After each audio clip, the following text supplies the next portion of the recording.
Hi guys, welcome to my channel. Kick.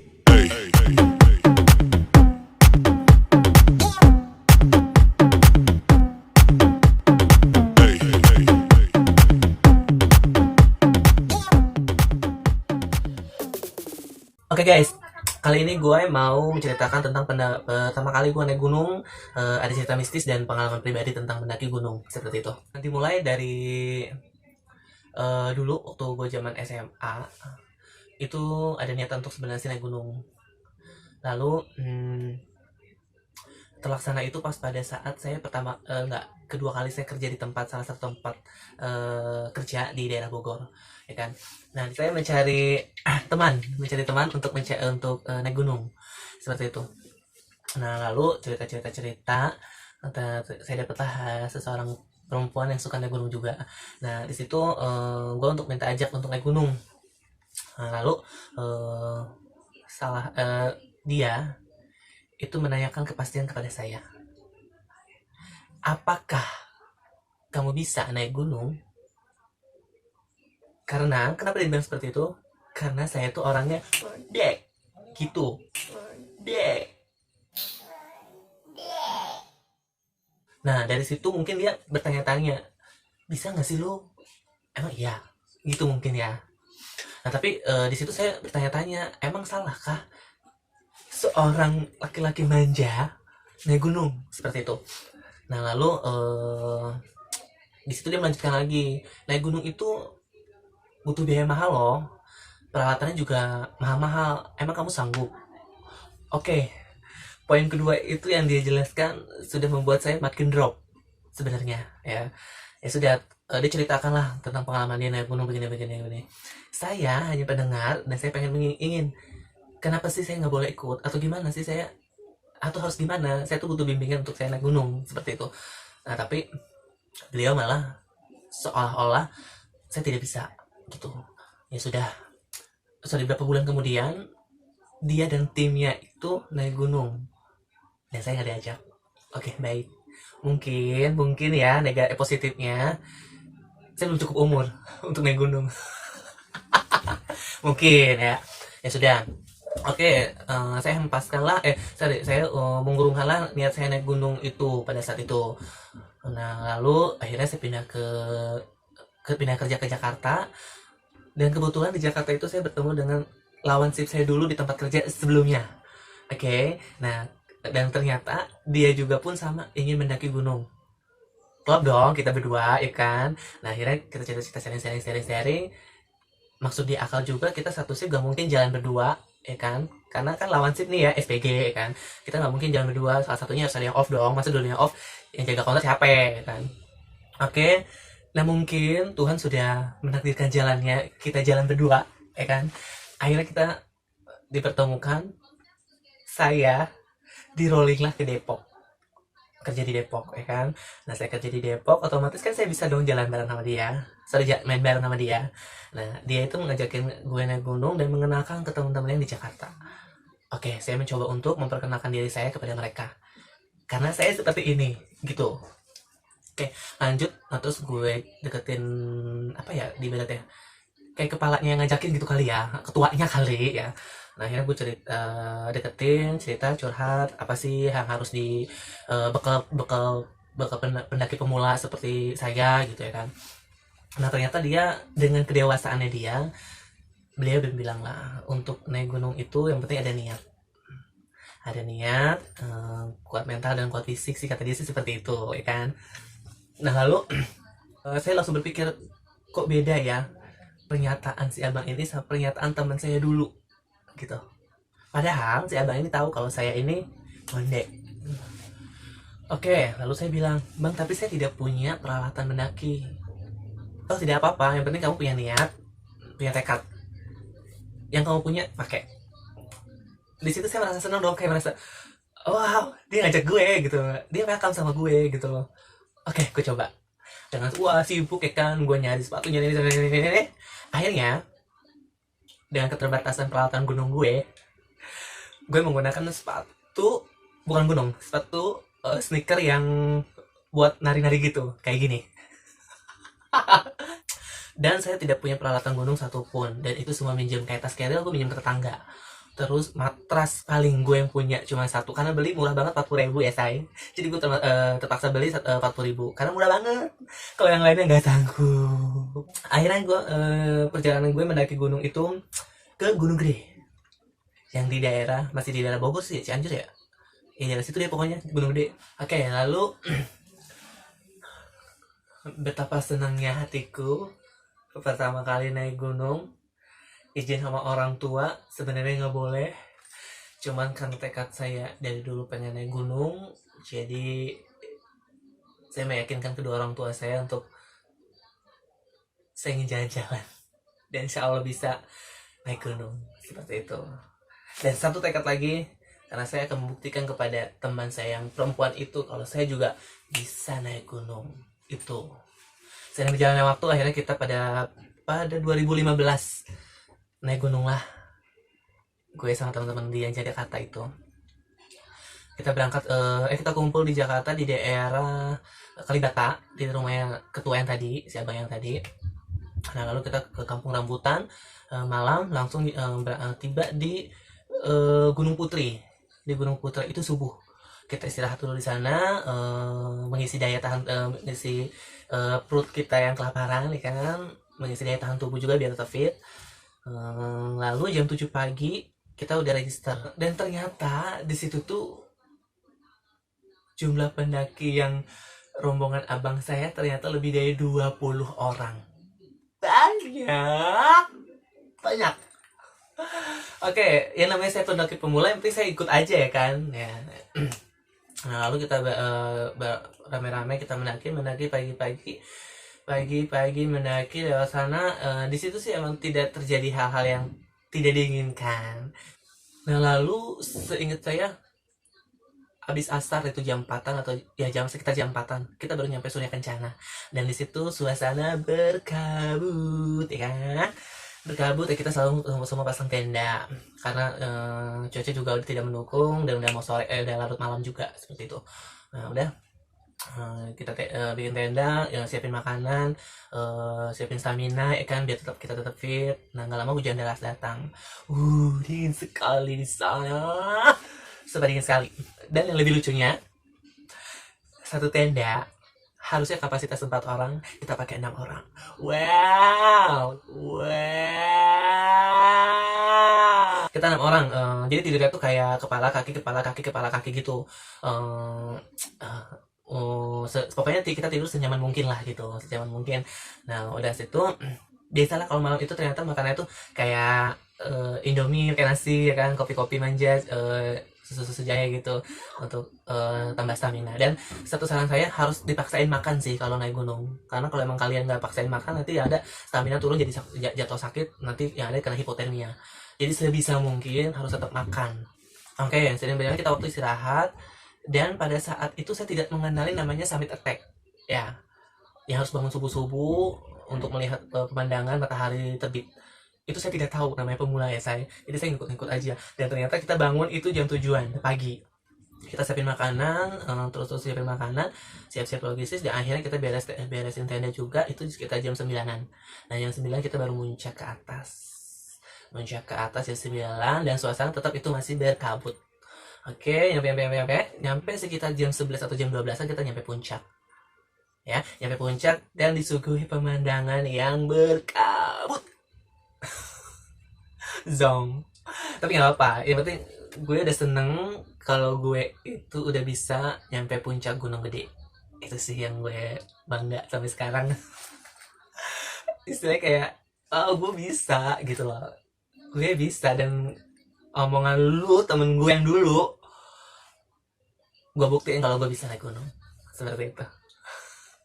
Seneng aja sih. Oke.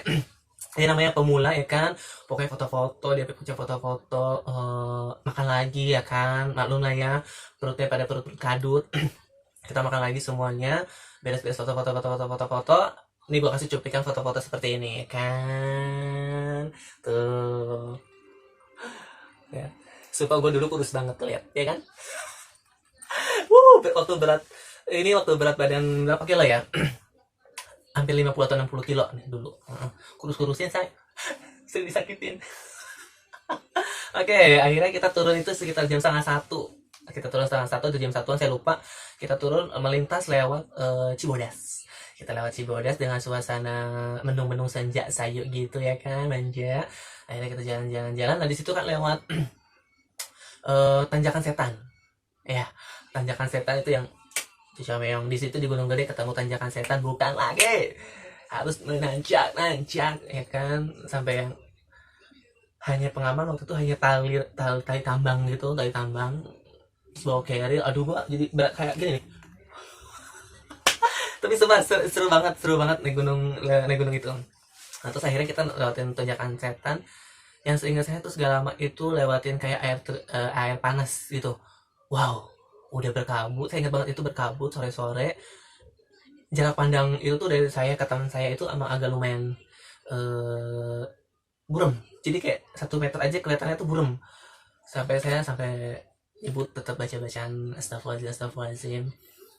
Karena seberangnya itu jurang. Jadi harus tetap waspada. Ya, tetap banyak istighfar seperti itu. Nah, akhirnya saya melewati itu, saya merasa senang, dan akhirnya saya tiba di pos terakhir atau pos berapa saya lupa, pokoknya pas mau pintu ke arah air terjun, saya lupa itu namanya apa, yang pokoknya ke arah air terjun Ciberem itu ya, kalau nggak salah Ciberem ya, saya lupa deh namanya. Dan pokoknya itu kita kumpul semuanya di situ. Nah satu tenda yang kita berenam itu kumpul lagi, yang orang itu bertenda di situ. Nah disitulah mistis terjadi.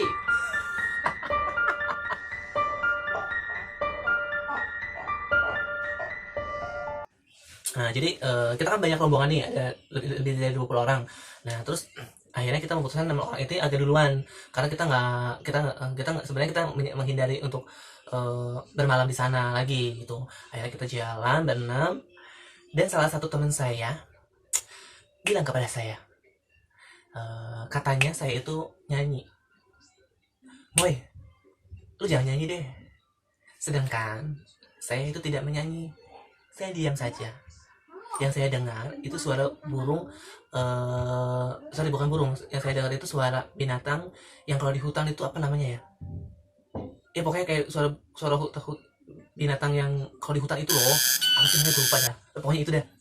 Nah, enggak Ruth, saya nggak nyanyi, itu suara binatang enggak, tapi lo nyanyi, sedangkan gue nggak nyanyi, fix gue nggak nyanyi.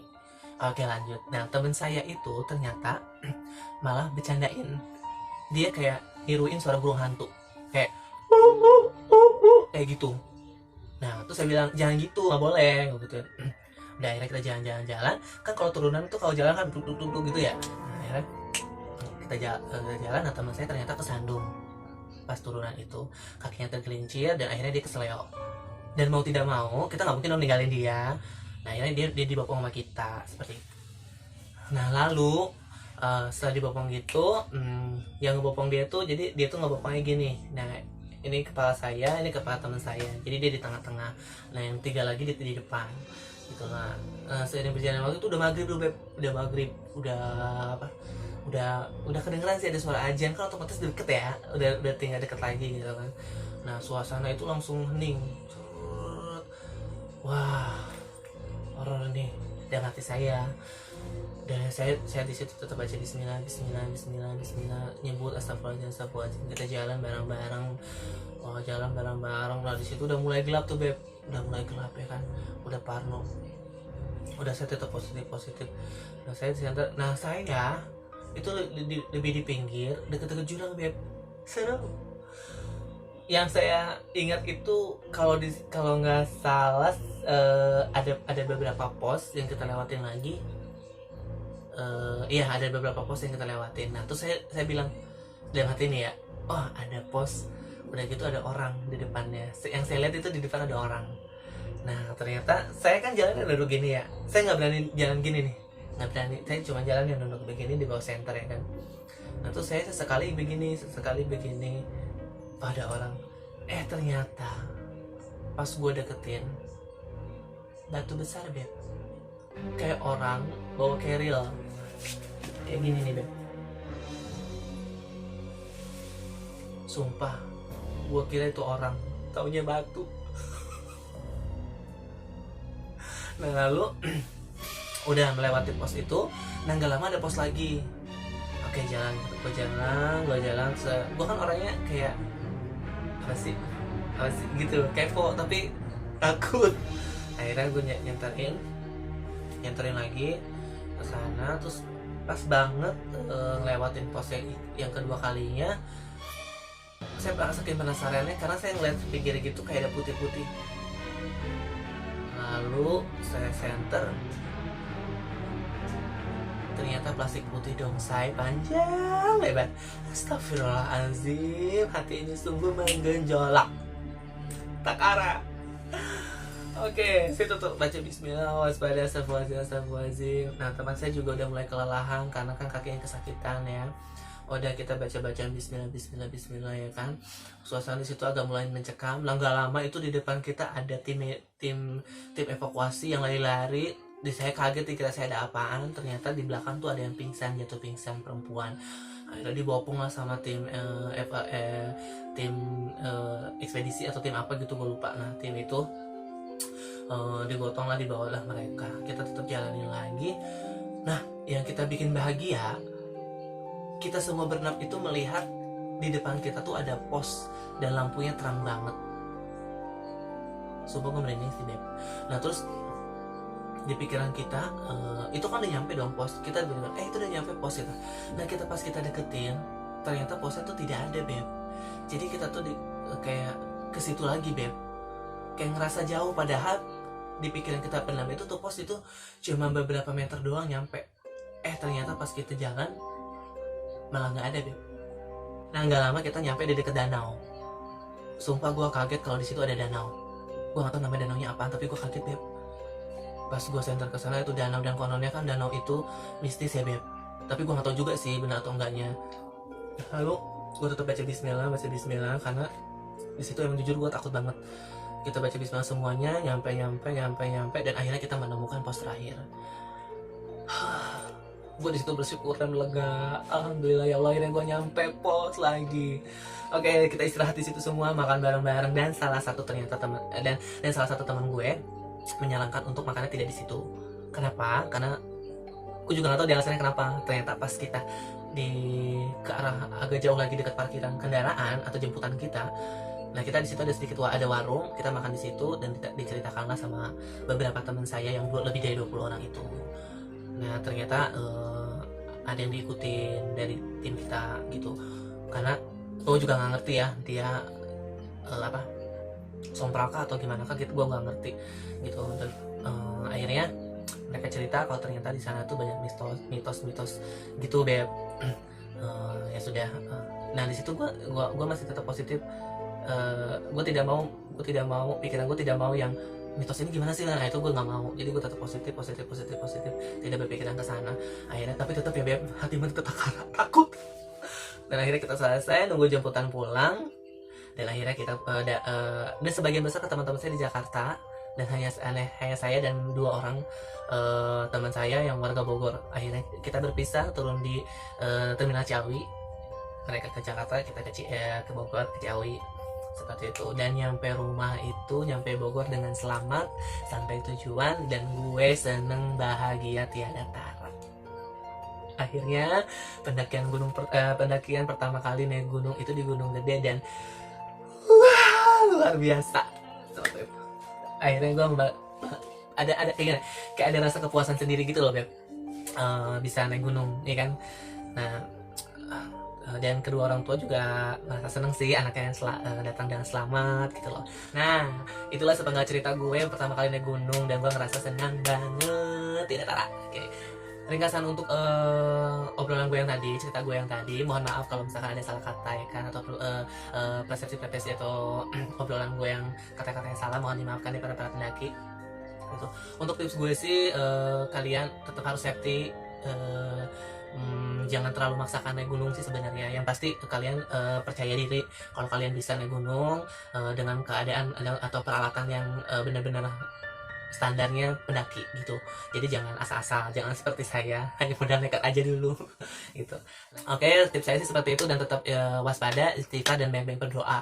Jangan sompral kalau di atas gunung, dan gunung itu, alam itu ibaratnya kayak alam, emang alam bebas. Jadi kita harus tetap ramah, sopan santun harus dijaga, attitude juga harus baik, karena kita datang ke sana itu bertamu ya. Jadi kita nggak boleh sompral seperti itu, karena di sana juga ada penghuninya, percaya atau tidak, dan kita sebagai manusia ya tetap istighfar seperti itu, ya kan. Nah, jika kalian senang dengan cerita mistis saya ini, ayo dong segera di like and comment. Nanti saya akan ceritakan kembali pendakian ke gunung saya yang kedua. Oke, di Gunung Lawu. Seperti itu. Itu yang lebih horor. Ya, nanti gue bakal bikin video yang kedua tentang Gunung Lawu. Seperti itu, ya. Oke guys, jangan lupa subscribe, comment, and like.